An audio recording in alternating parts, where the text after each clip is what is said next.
that way, like you're supposed to go, oh, you're supposed to be the school paper, okay, you can't be editor, but you can still write for us. I said, no, I'm gonna, so what happened is there was a bookstore across the street from school, so like, you buy, in college you gotta buy your own books. And so you go to the bookstore in school and the price would be really high.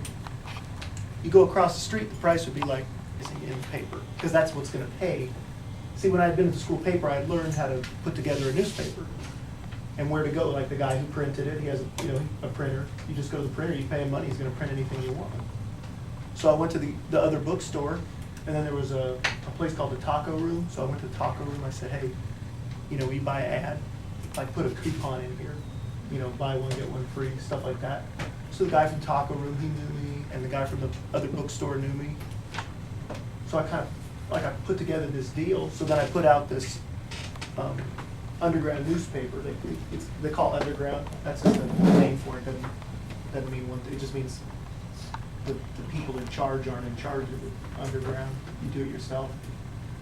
So this was, so here's the funny thing. If they had just let me be editor of the school paper, they would have had to only put up with me for like one semester, right? And then someone else would become editor, right?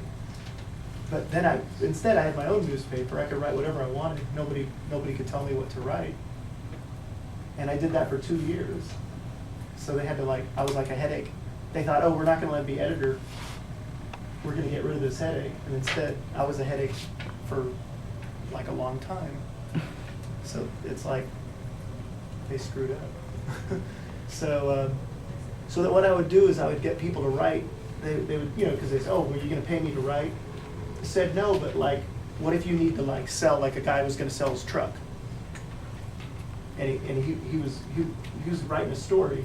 He said, I got a good story about some teachers that are, I don't even remember now, it was so long ago, but the teachers were basically, there was some scam going on. He said, well, you should pay me to write. I said, I'll tell you what, why don't you put an ad, I'll give you a free ad in my paper to sell your truck.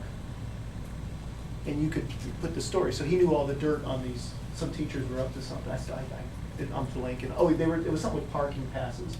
I think they were, like at Cal State LA, it's like the parking lot's bigger than the school, so something was up, like people wanted closed parking, and there was some kind of scam with teachers giving selling students parking passes that were closed. There was kind of a scam. So anyway, so he had all this, so he wrote the story up, but people want to get paid to write.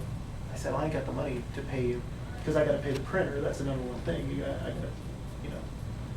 I got to make sure I can pay to print the paper. Fancy, but I give them a free ad. It's like you didn't have any trouble making that sandwich. Like you can make another one